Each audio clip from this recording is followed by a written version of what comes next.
El COVID-19 y sus efectos sobre la ecología. 2. Un punto de vista científico-espiritual sobre los virus y las bacterias. Una perspectiva diferente y complementaria a lo dicho hasta ahora nos la dan los doctores de la Sociedad Antroposófica, Matthias Girk y Georg Sollner, en un artículo publicado La pandemia del coronavirus, aspectos y perspectivas, publicado en la sección de medicina de Getanum, Escuela Superior para la Ciencia del Espíritu, con sede en Suiza, el 19 de marzo de 2020, y que se puede encontrar en la web de la Sociedad Antroposófica en España. De su contenido he seleccionado lo siguiente. ¿De dónde vienen estos nuevos virus y por qué? ¿Fueron creados? Curiosamente, muchos de los virus se originan en el reino animal, incluyendo el coronavirus. En nuestro tracto intestinal también llevamos no solo bacterias, sino también innumerables virus que indudablemente son importantes para nuestra salud de una manera similar a las bacterias intestinales. Entonces, ¿por qué son los virus del reino animal peligrosos para los humanos? Actualmente estamos infligiendo un sufrimiento indecible a los animales. Las crueles matanzas y los experimentos con animales de laboratorio conducen al dolor al que está expuesto el indefenso mundo animal. También el comercio habitual de animales vivos los expone extraordinariamente al estrés. ¿Puede este sufrimiento tener consecuencias que alteren los virus nativos del organismo animal? Esto pone de relieve la dimensión ecológica de esta pandemia. La globalización ha sido muy fuerte hasta ahora y ha tenido lugar bajo la influencia de los intereses económicos y del poder político. La pandemia del coronavirus puede darnos un nuevo sentido de reverencia por la vida, en la que Albert Schweitzer, Premio Nobel de la Paz en 1952, insistió tanto. La tan a menudo olvidada dimensión de lo viviente, en la que, en última instancia, no hay separación entre un ser vivo y otro y su destino. La doctora en biomedicina, Ana María Oliva, a la que ya hicimos referencia al final del epígrafe 8 del capítulo de Ecología, de la misma manera explica muy bien en uno de sus vídeos en su canal de YouTube cómo los virus son un sencillo sistema de autopreservación de las especies animales y vegetales. Los virus se activan cuando el terreno es agredido, cuando el medio ambiente se ha intoxicado o se ha agredido de cualquier manera. Cuando el terreno se desequilibra, nuestro cuerpo pone en marcha una serie de mecanismos, entre ellos activar internamente virus y bacterias que ya están en nosotros, movilizando así mecanismos de recuperación del cuerpo, y por otro lado, haciendo una función tipo telegrama, es decir, los virus como cadena de información celular se van a separar del genoma y van a tomar una porción de la membrana de la célula para separarse de ella, con la misión de alertar al resto de congéneres de nuestra especie de que hay algo a nivel externo a lo que hay que adaptarse. El proceso de adaptación es lo que reconocemos como síntomas sobre la salud que en algunos casos pueden ser muy molestos, incluso mortales si el organismo no tiene la capacidad suficiente para adaptarse. Tremendamente interesante e importante lo que esto significa. Los virus y las bacterias son mecanismos reguladores de una naturaleza inteligente para salvar al mayor número de individuos de una especie concreta en respuesta a los cambios dramáticos que ocurran en sus hábitats correspondientes. Y esto no se da únicamente en la especie humana y en el resto de especies animales, sino que también se produce en el reino vegetal, según se desprende de los numerosos estudios científicos que avalan los mecanismos físico-químicos que se producen en plantas y árboles de la misma especie y en determinadas zonas donde corren peligro de agresión o desaparición, para así afrontar con mayor éxito y de manera conjunta las amenazas que frecuentemente les llegan. Microbiótica y microbioma.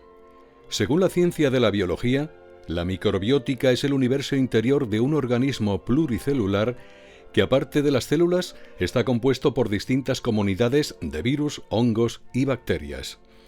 Y al conjunto de genes de dichos microorganismos que conviven dentro del mismo cuerpo se le denomina microbioma. Pues bien, de la misma manera que dentro de un cuerpo biológico, ya sea una hormiga, un elefante o un humano, existe una microbiótica y un microbioma determinados, es decir, unos ecosistemas de virus, hongos y bacterias determinados, dentro de los miles o millones de cuerpos biológicos que componen una misma especie en el planeta, están presentes los mismos microbiotas y microbiomas que los diferencian del que poseen otras especies. Y esto de por sí es algo maravilloso, puesto que posibilita de alguna manera que la propia naturaleza intervenga selectivamente en cualquier especie a través de sus microorganismos específicos para proteger a la especie en sí cuando hay necesidad de ello, en base a ciertos peligros o a nuevas necesidades de adaptación al cambiante medio natural. En el caso de los seres humanos, los universos de hongos, bacterias y virus, totalmente específicos para nuestra especie, también cumplen esa función de preservación de la vida y de la salud, ya sea a nivel individual como a nivel colectivo, hasta la total recuperación de la homeostasis o equilibrio ante los posibles cambios del medio interno o externo. Teniendo en cuenta que a nivel de una especie en concreto, si los cambios externos la afectan a nivel de toda la especie y la necesidad de adaptación a las nuevas condiciones medioambientales son urgentes, entonces la propia especie podrá verse disminuida en un porcentaje de individuos, generalmente los que no han podido o sabido adaptarse a las nuevas condiciones medioambientales.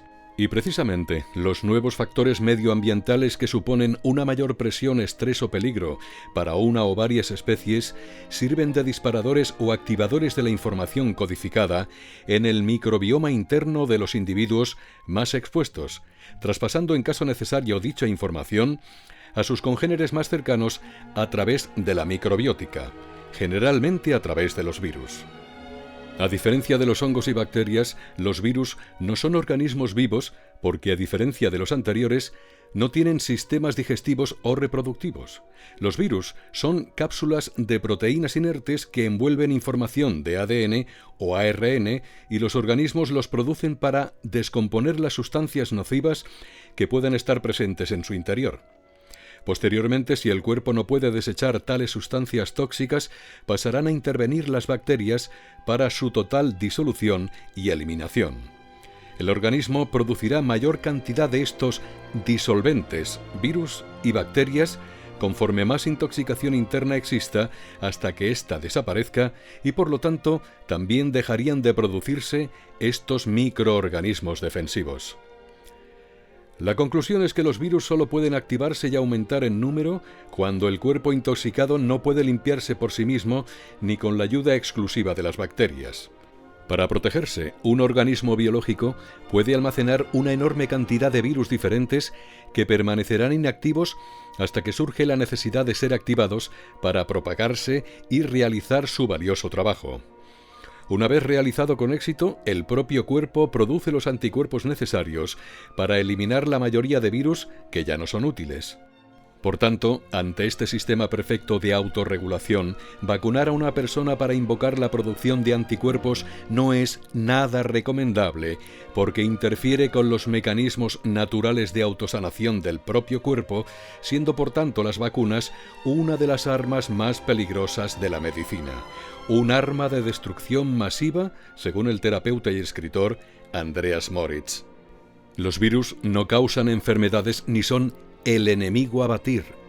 La enfermedad nos avisa de algo muy importante que pasa en el cuerpo, a través de unos síntomas determinados que generalmente se deben al alto grado de toxicidad que acumula un determinado organismo.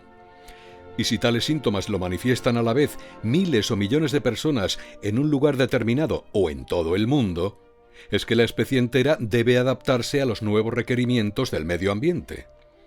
En un cuerpo limpio y sano, o en toda una especie que vive en un medio ambiente limpio y sano, no hay necesidad de que se active ningún virus. Los virus transmiten información muy importante para preservar las especies. El neurobiólogo italiano Stefano Mancuso, director del Laboratorio Internacional de Neurobiología Vegetal de la Universidad de Florencia y autor de numerosos libros al respecto de la inteligencia del reino vegetal, como son Sensibilidad e inteligencia en el mundo vegetal, La nación de las plantas, El futuro es vegetal, El increíble viaje de las plantas o Verde brillante, nos desvela que las plantas y los árboles de la misma especie se avisan entre sí a través de las raíces y de los hongos micorrizas que las unen bajo la tierra, de los peligros que están afectando o acechando a una parte importante de sus ejemplares, desarrollando de este modo mecanismos de defensa extraordinarios, como por ejemplo, haciendo crecer espinas en todos ellos, secretando sustancias químicas en las hojas para cambiar el sabor o aumentando la toxicidad de las mismas, esto último para ahuyentar a los animales herbívoros, o emitiendo aromas que atraen a ciertos depredadores para que se alimenten de las orugas u otros insectos que se están comiendo en exceso ciertas partes. Inclusive, cuando se inicia un incendio, todas las plantas y árboles de la zona se comunican entre sí a través de la información codificada en los virus para activar rápidamente los mejores mecanismos de defensa para estos casos. El propio Rudolf Steiner, fundador de la Sociedad Antroposófica, llegó a decir en 1918, en plena crisis de la gripe española, y precisamente tras la introducción de las ondas de radio por todo el mundo entre 1917 y 1918, algo que casa perfectamente con lo explicado anteriormente por la doctora Ana María Oliva. Veamos qué dijo el señor Steiner. Los virus son sólo la excreción, el desecho de las células que han sido envenenadas. Son piezas de ADN o ARN con otras proteínas que son expulsadas de las células. Hoy día sabemos que la excreción de los virus desde las células, tal como explicó Rudolf Steiner hace un siglo, se debe a la necesidad de adaptación de los organismos vivos de una misma especie, no solo por envenenamiento o toxicidad del medio celular, debido principalmente al estrés, ante peligros o presión demográfica, y a la contaminación externa, tanto física como electromagnética, que ponen en riesgo la supervivencia de la propia especie, sino también como proceso natural de evolución de los más sanos y fuertes dentro de esa misma especie. En este sentido, dentro de la especie humana, habría que considerar en estos momentos históricos como los más sanos y más fuertes a quienes viven más plenamente y con menos miedos, a quienes cuidan de su cuerpo físico como un templo sagrado, a quienes son más generosos y atentos con los demás seres vivos. En definitiva, a quienes han adquirido un mayor conocimiento de sí mismos y de la vida que les envuelve. A los humanos más egoístas y egocéntricos se les acaba el tiempo, a no ser que se arrepientan y cambien de actitud. La Madre Tierra, conforme avance en su evolución, no permitirá en los próximos lustros que tales hijos tan potencialmente destructivos, afortunadamente una minoría, continúen conviviendo entre nosotros.